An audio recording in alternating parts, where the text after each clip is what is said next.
Welcome to the Hemlock State Explorer. Today is a beautiful early fall day and we're staying at Colonel Denning State Park, and we want to share with you another campground walkthrough as part of our overall campground review that you can find at hemlockstateexplorer.com. The reason why we do this is because as much as we love camping and love Pennsylvania state parks especially, you often don't know what you're getting into. Although you can easily book campsites on the DCNR website, oftentimes there are one or two maybe not very good photos, and they may have been taken quite some time ago. They might not be recent, and you really don't know what your campsite looks like until you get here. So we want to help you with that. We're going to walk through and show you all the campsites and equip you with everything you need to know before you go. Colonel Denning State Park has about 52 sites, I believe, and it's arranged in one main loop up that way with two spurs here along the creek on either side, and then there's a walk-in spur. So let's turn to the left here and investigate this spur along the creek. That's the campground host, and here is site one.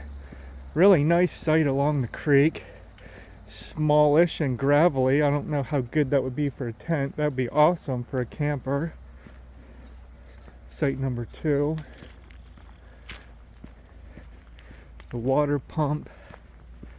Site number three. These are right up against the creek there. That would be nice, especially if you have kids that can splash around in the creek. 3, 4, and now here turns the loop. Looks like there's a playground over that way beyond the creek, and then there's a swimming area, a small lake beyond that. There's 6. Okay, here's the path to the day use area. We'll investigate that later after walking these campsites. Here's 7, and now we're turning this small loop back to the spur we came in on. What a glorious day up here in the Tuscarora Mountains. The leaves are just starting to change, as you can see. Here's some sites to our left that we didn't look at yet. What number is this? This is 10. These are kind of smaller. There's 11. Okay, and here we are at the intersection where we turned left. Now we're going to go straight through to the other spur along the creek. Beautiful still water right there. I really like these sites along the creek. And this will just be an out and back on this spur. What site is this small camper on? 13. Again, right against the creek. Although you can see it and you can hear it, what you can't experience, 14, is the brisk air. It's so nice. It's just pleasantly cool, but not too cold. Okay, there's a bridge in front of us, and sorry for the sun glare. An informational sign, and you see that sign up ahead for the Flat Rock Trail. Lord willing, we're going to do an adventure on that while we're here. Has a beautiful view of the Cumberland Valley from the top of the Tuscarora Mountains, and it intersects with the Appalachian Trail. No, it doesn't.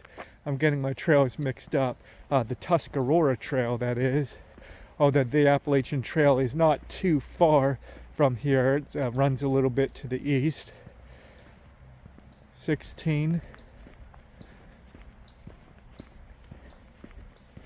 What we're looking at must be, what is it, 17, and then 18 where that truck is parked. This site especially looks small.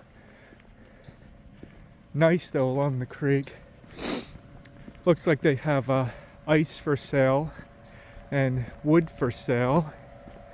A nice amenity, especially if you're coming from out of state. Pennsylvania does not allow out of state firewood. There's a pro tip for you when you're visiting state parks. They really ask that you don't bring firewood from out of state. We're climbing a hill now, and here's a one-way loop. Here's the main loop. There's the bathhouse up ahead. Almost every single Pennsylvania state park I've ever visited has a nice, clean, well-maintained bath facilities. Here's 19. 20 up ahead. I like how 20 is set back in the woods. Looks like a lot of these sites up here on this loop are set back. Interesting. It looks like a tiered site where your parking is up here and then your actual camping area is down there. 21 against a ravine, and I believe the Flat Rock Trail runs on the other side of that ravine. Okay, that was 21. Here is 22. Some sites to our left. Here's 23. 24. We're near the top of the hill, so you see the sites are leveling out. Here's 25 to our left, immediately above the bathhouse. Again, another tiered site. We are against the side of the Tuscarora Mountains, so not surprising that a lot of these sites are on a slope. 26, but it looks like they do a good job of making the sites relatively flat. If any of you tent campers know. There's the bathhouse again, 27 and 28. 29 and 30 are walk-in sites. So let's take, this is the walk-in spurs. So we're leaving the main loop and we'll check out these walk-in sites. And then you can get an idea of how far you would need to cart things in if you choose to do the walk-in sites. If you don't have tons of gear, walk-in sites can be really nice because they tend to be out away a bit more from the main action. You have a bit more privacy. They're a bit more rustic, often are larger. Here's 28. Kids can go run around in the woods. 27. Looks like no one's on these walk-in sites. Here's a pretty decent sized white pine. There's some old growth forest we're going to check out, Lord willing. I think it's called the Hemlock's natural area, something to that effect down the road. 29. But to get back on my train of thought, you tent campers will know that if you're even on a slight slope, as it looks like 30 is, if you're on a slight slope, you'll end up mushed against the side of your tent in the morning, gradually sliding down overnight, and then all your gear or whatever you're keeping in the tent tends to end up on top of you. And this must be the organized group tenting area right at the top of this this spur. And again, it looks like they did a good job of leveling out these sites. There's even some tent pads up here.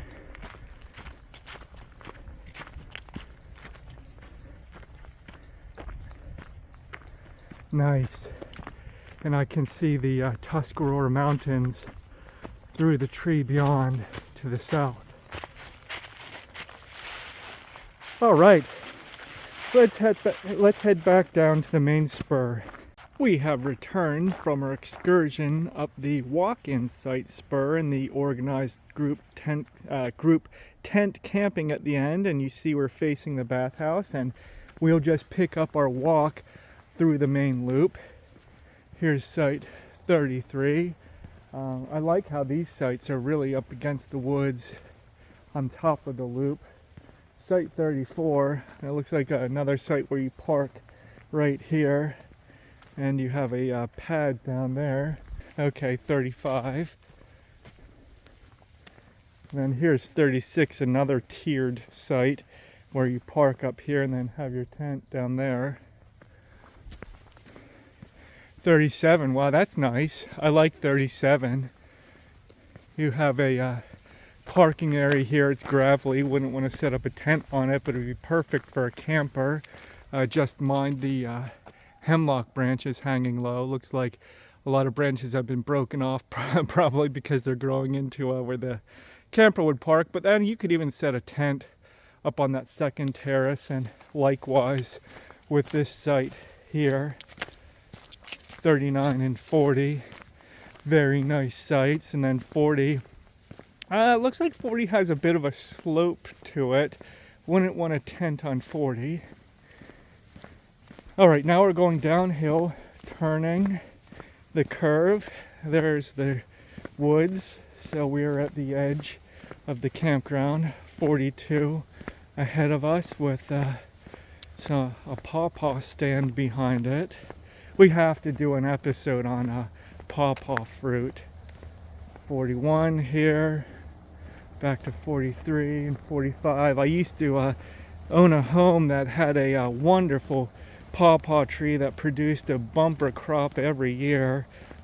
They're a native fruit, and they're when you try to describe what a pawpaw is like, it's difficult because they're really a category unto themselves. They're not really like anything else. They're like a pawpaw, but we have to do an episode on that because they're a native fruit, and they're in season. It's harvest time now between mid-September and mid-October for the pawpaws. Here's 49, looks like right on the edge of a ravine. 46. And then 48 and 51.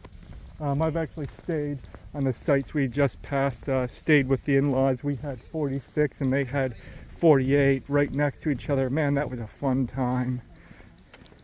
And then here's the bathhouse again. Wow, that's about it here at 52. This is the last site. So we have shown you all 52 sites. But be sure to check out the full review where we'll give you the stats and the details and the info you need to have the best trip possible. But before we sign off, let's go check out this swimming area and the playground. We are crossing the spillway at the lake, which is just a few minutes walk from the campground. And you can see this is the creek then that runs along those first two spurs of the campground that we investigated. A small lake with a sandy beach area and even some canoe rental. And there's a nature trail that runs the perimeter of the lake. So there you get a better view of the mountain to our left. Let's go check out this sandy beach area, and then it looks like there's a trail then up to the right through the woods, and then a pathway around the lake. There was a sign for water snakes, and I have indeed seen water snakes in here, but that shouldn't deter you from swimming in it. They just want to be left alone. This is a pretty nice beach area considering where we're at. We're in kind of a remote area up in the mountains, and as nice as the state park is, I'll tell you what, the drive up here was glorious. Driving through Shermansdale and Landisburg. The mountains and the farms, they were a treat in themselves. It just built anticipation for staying at this beautiful state park tucked in the Tuscarora Mountains. Looks like we might have some wetlands down at this end.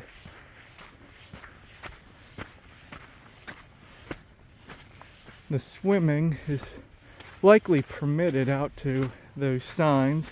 There's a, don't know, yeah, you can see it, a little bit of tadpole. There's another tadpole. Okay, looks like there's a trail up there, and then the nature trail must pick up at this end of the end of this gravel area. And then we'll pan around and give you a view from this end. Beautiful because the leaves are starting to change. Let's make it to down. There's something. Just made ripples down there. Probably another tadpole. Ah, beautiful. Oh man, there's all kinds of stuff in here. I just saw something swim into those leaves. And yet more. Okay, here it is. View of the lake. Just as the leaves are starting to turn. Glorious. Let's check out what else the campground has to offer. There's a small nature area next to the Flat Rock Trailhead at the entrance of the park, which is where we began our exploration. We hope that you have found this helpful so you can pick out the best campsite for your style. Thanks for joining us, and don't forget that this is just the walkthrough. You can find the full review at hemlockstateexplorer.com, along with all of our other adventures and campgrounds that you should visit. Thanks for joining us, and until next time, we can't wait to see you on the next adventure.